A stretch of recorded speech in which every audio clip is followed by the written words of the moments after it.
Welcome to the Deep Dive. We're here to pull out the key insights from really compelling sources just to help you get informed fast. hmm Today, we're diving into a great conversation Lori Gottlieb had with Andrew Huberman. We're really going to zero in on the practical stuff, personal growth, building better relationships. Yeah, think of this as your quick guide to actually using the powerful ideas they talked about. Exactly. Because they covered a lot of ground, didn't they? Oh, absolutely. Everything from, understanding your own emotions, navigating relationship hurdles, personal change. It was pretty expensive. So our mission here is to basically distill all that down. We want to give you actionable stuff you can actually apply without getting totally overwhelmed. Right. We're looking for those aha moments, the key takeaways that really spark something. Okay, let's get into it. First up, something pretty fundamental. Mm. Understanding and, well, actually using our emotions. Mm. Gottlieb mentioned how therapists often start with what's going on. But it's not just the words, is it? No, not at all. It's about listening to the whole package, the tone, the body language, what's really being communicated underneath the story. So for you listening, the key insight there is to really observe beyond the words when people share. Exactly, because someone might tell a painful story with a smile, right? That mismatch tells you something important. Yeah. Paying attention to those nonverbals gives you a much richer understanding of what's truly going on for them. It's like listening with your eyes, too. And it seems like a lot of us struggle even connecting with our own feelings. Mm-hmm. Gottlieb talked about how kids get sort of talked out of their feelings. Parents may be dismissing worries or anger or sadness. That really resonates, because if your feelings are consistently invalidated, don't be silly or nothing to cry about.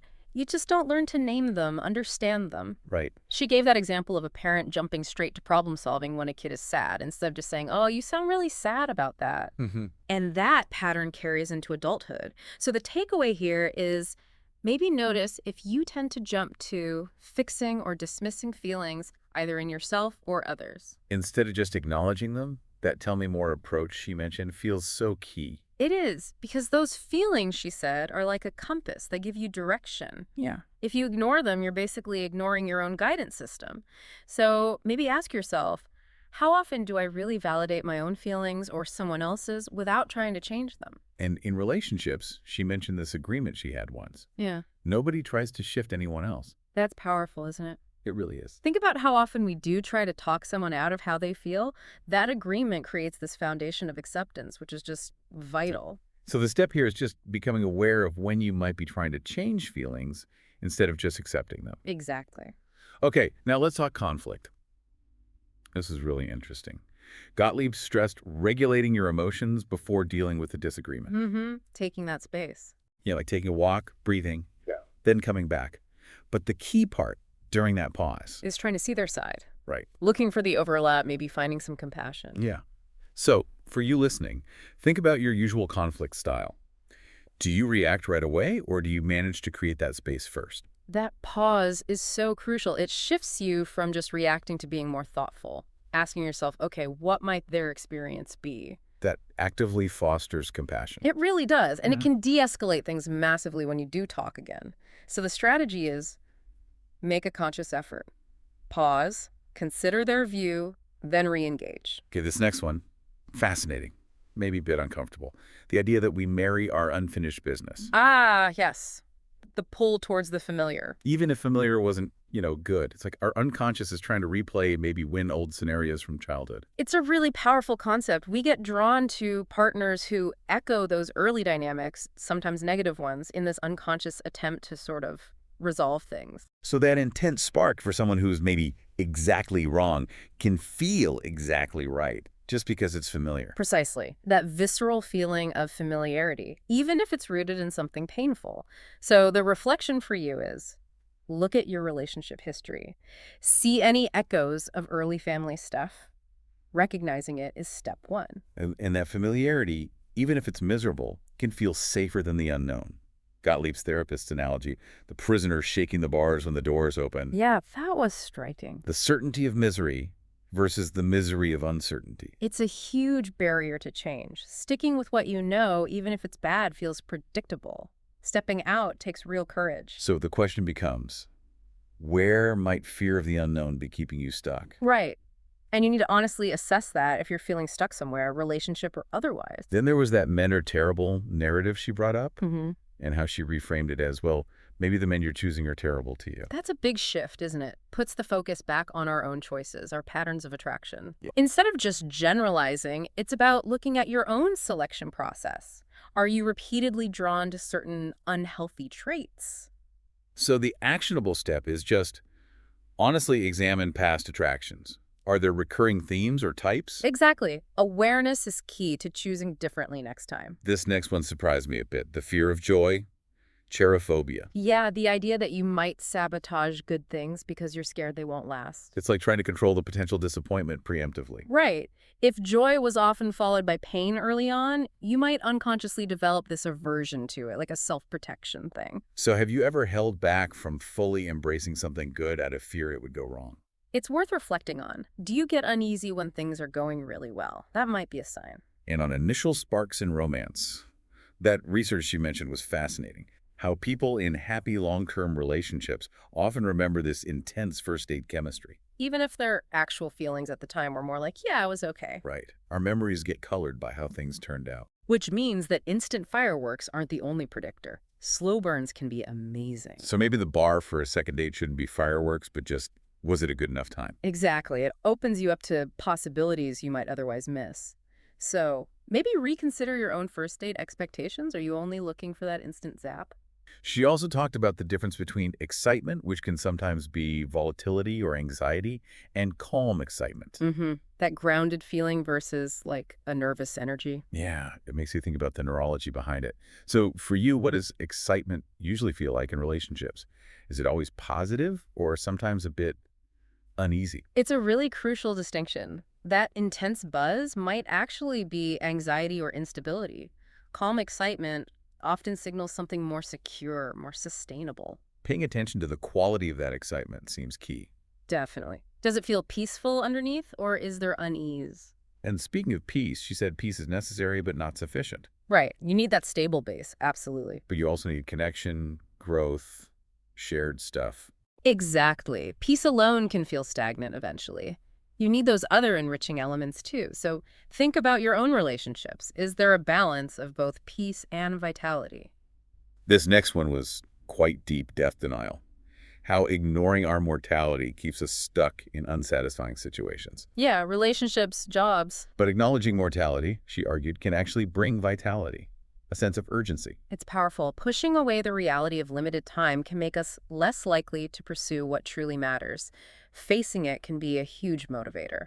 So how does your awareness of time influence your choices? It's a good question to sit with periodically. How might that awareness shift things for you? She also brought up brachiardia, that physiological slowing down, numbing out in response to high drama. Where one partner might seem calm, but they're actually shut down, while the other is feeling everything intensely. It's so important to tell the difference between real calm and being shut down. Absolutely. That disconnect can wreck communication, so maybe reflect. Have you ever felt numb or detached during stress? Could it have been that kind of shutdown? And the stigma around men showing emotion came up too. Right, that pressure to just say, I'm fine. Even when their body clenched jaw, tight chest is telling a different story. It's a huge barrier, not just to expressing, but even to recognizing their own feelings. So it's important to pay attention to those nonverbal cues, especially in men. They might be communicating more than they say. And then the flip side, reacting poorly. When a partner does show vulnerability, that deer in headlights look. Oh, yeah. That can be so damaging. She's stressed, creating safety for emotional expression. So how do you react when someone shares something vulnerable? Do you lean in or pull back? Because a negative or even just blank response can shut down future sharing real fast. Yeah. The actionable step is to consciously practice responding with empathy. Even just, thanks for sharing that, or that sounds really tough. Okay, practical advice time. Yeah. The danger of having important talks over text. Oh, huge. So much room for misunderstanding. Tone gets lost, things get misinterpreted.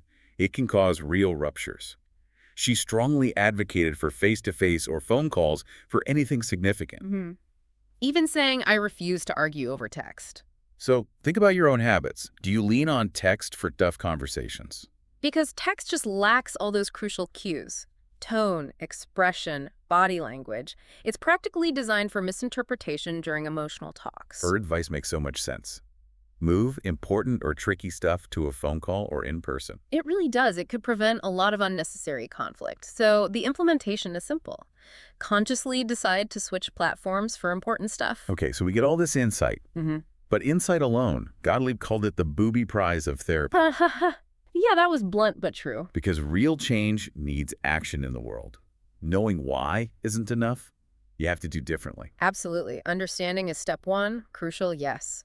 But it's translating that insight into actual behavioral shifts day to day. That's where the progress happens. So as you're listening, what's one specific thing you could actively try this week based on this? Because without action, insights just stay. Intellectual ideas, you got to practice them. And we can't directly change others, Right.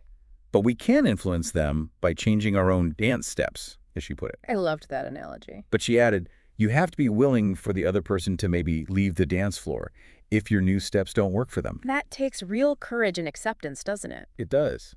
So are you willing to let go of relationships that just aren't working, even after you've tried changing your part? Accepting you only control your own actions is key. Shifting your behavior gives them a chance to respond differently. But yeah, sometimes it reveals the relationship isn't sustainable, and letting go is about self-respect. And when making changes, she advocated for small, manageable steps, referencing those stages of change. Pre-contemplation, contemplation, action. Yeah. It reminds you change is usually gradual, not overnight. So break down big goals. What's the smallest possible first step you could take towards a change you want? That makes it feel less daunting, builds momentum. It's about sustainable, incremental progress. And, crucially, self-compassion with accountability. Don't beat yourself up when you slip. Yes. Treat yourself like you'd treat a kid learning something new. Focus on learning from it, planning for next time. So how can you practice self-compassion next time you revert to an old habit? It's vital. Self-criticism just derails progress. Find that balance. Take responsibility, but be kind to yourself. Consciously reframe those harsh inner thoughts. She also reminded us change takes time longer than 28 or 90 days and needs ongoing reinforcement. Right, that's neuroplasticity at work. You're literally rewiring pathways by repeating new behaviors. It takes time and consistency. So celebrate the small wins. They show you're making progress. Definitely. What about that no drama rule some people have? Yeah, that was interesting. Wanting less drama is understandable, but Sometimes drama is just avoiding necessary, maybe uncomfortable conversations or handling conflict poorly. exactly. The key is distinguishing between unproductive volatility and blame versus genuine curiosity and connection. So what does drama mean to you in your relationships? Because real drama often comes from assumptions, thinking your story is the only truth, no curiosity, leading to rupture without repair. Healthy conflict is different. So maybe examine times you called something drama. Was it really just unproductive or maybe a mishandled attempt to address something real? Right. And she called out destructive communication like dynamiting the mind on the way out, leaving a trail of negativity. And the silent treatment, too. She called it aggressive and hostile. Yeah. These tactics are about punishment or control, not connection or resolution. Recognizing them in ourselves and others is step one. The takeaway is just consciously avoid those tactics. Choose more direct, respectful ways even when you're upset. Another huge point, separating actions from identity. I did something bad versus I am bad. Such a critical distinction. It allows for growth. And linked to that, guilt versus shame. Guilt motivates change, shame paralyzes. So can you consciously practice separating your actions from your core self when you mess up? It's fundamental. Recognize actions don't define your entire worth. Reframe self-shaming into reflections on the action and future choices. And remembering that even unlikable behavior often comes from self-preservation, however misguided. Understanding the why behind behavior fosters empathy. Asking what need or fear is driving this instead of just judging. The concept of transference also came up, projecting past relationship feelings onto current ones. Yeah, including with a therapist. It's common and can reveal a lot about our ingrained patterns. Recognizing when feelings seem disproportionate to the current situation can hint at transference. Exactly. It gives you a chance to see those patterns and address underlying stuff. And working on self-regulation, reducing neediness, challenging expectations that partners should be mind readers. Healthy interdependence requires autonomy, too. Unrealistic expectations just breed pressure and resentment. So reflect.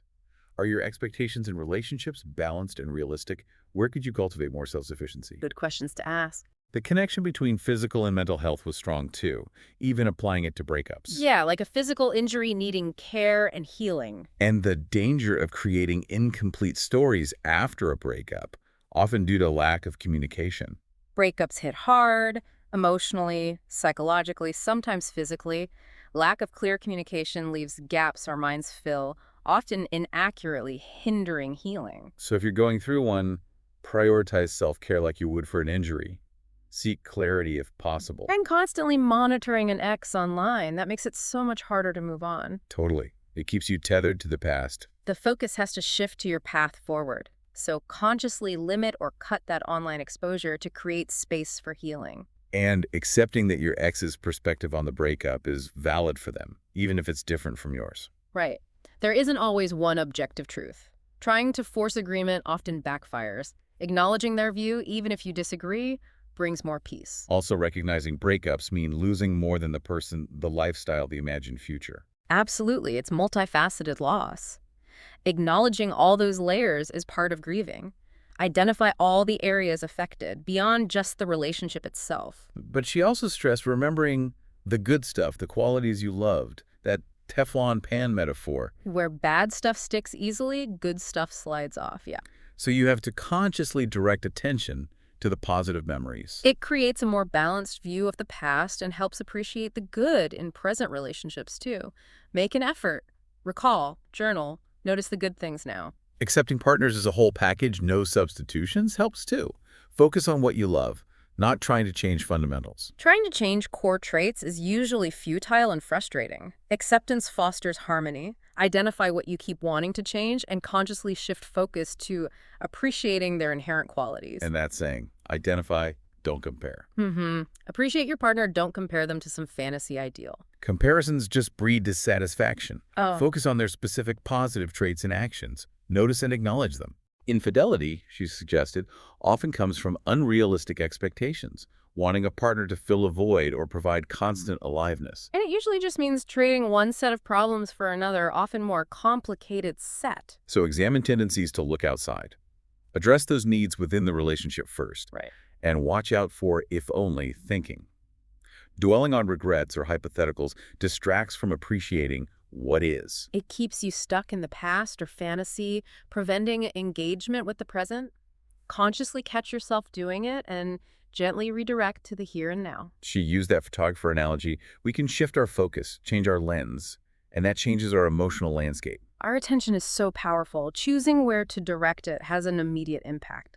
Become aware of where your focus goes, especially when challenged, and practice shifting it constructively. And while unconscious patterns influence us, we still have conscious agency. We can choose where to direct our attention. We're not just automatons. We can pause, reflect, choose our response. Remember that power even when you feel on autopilot. A lot of therapy, she said, is about that gap between desired outcomes and actual behavior.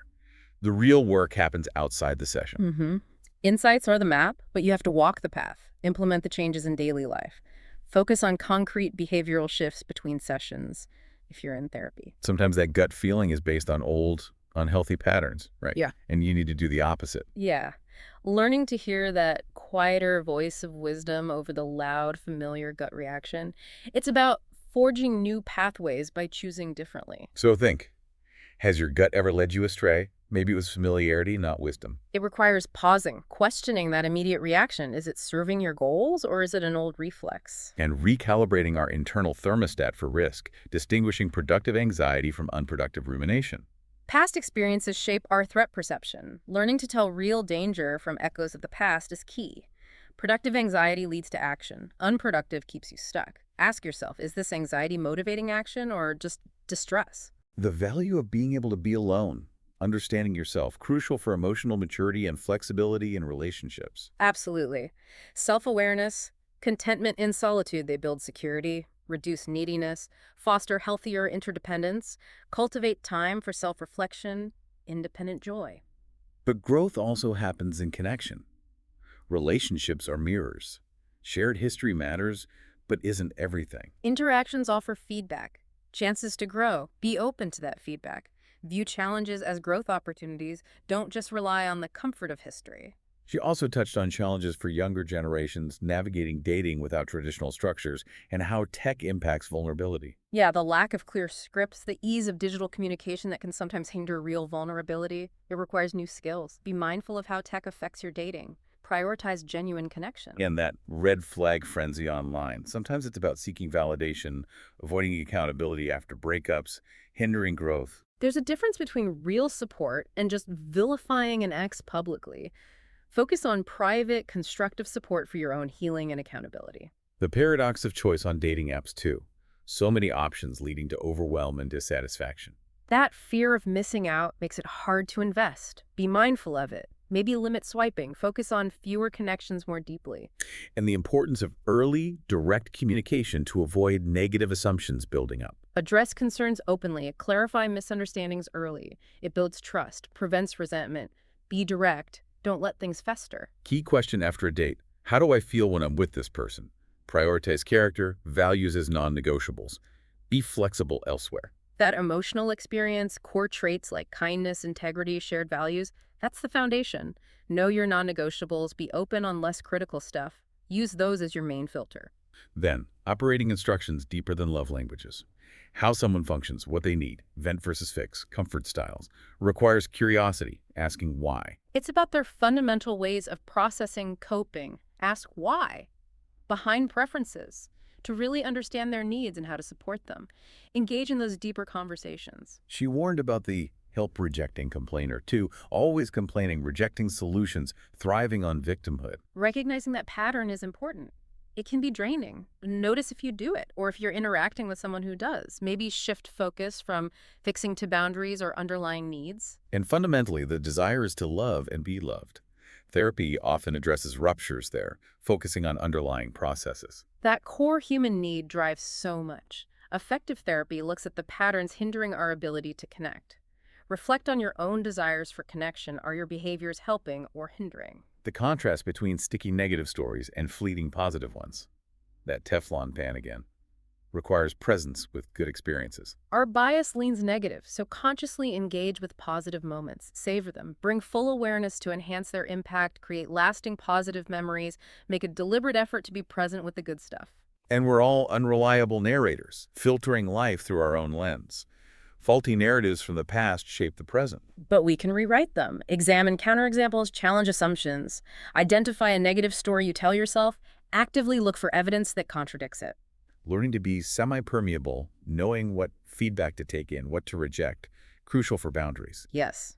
Discernment is key. Be open to constructive criticism, but filter out unhelpful or harmful stuff. Evaluate the source and content before internalizing. Using our senses to expand stories, connect in the present, seeing, hearing, touching, and the calming power of touch. Grounding in the senses enhances experience, understanding, emotional regulation. Incorporate more sensory awareness daily. Notice what you see, hear, feel, taste, smell. Finally, the changing relationship landscape, media influence, potential for bad narratives, especially around masculinity, challenges for young people without clear scripts, avoiding vulnerability online. Societal narratives are powerful. Lack of scripts plus online complexities make it tough. Critical thinking about messages we consume is vital.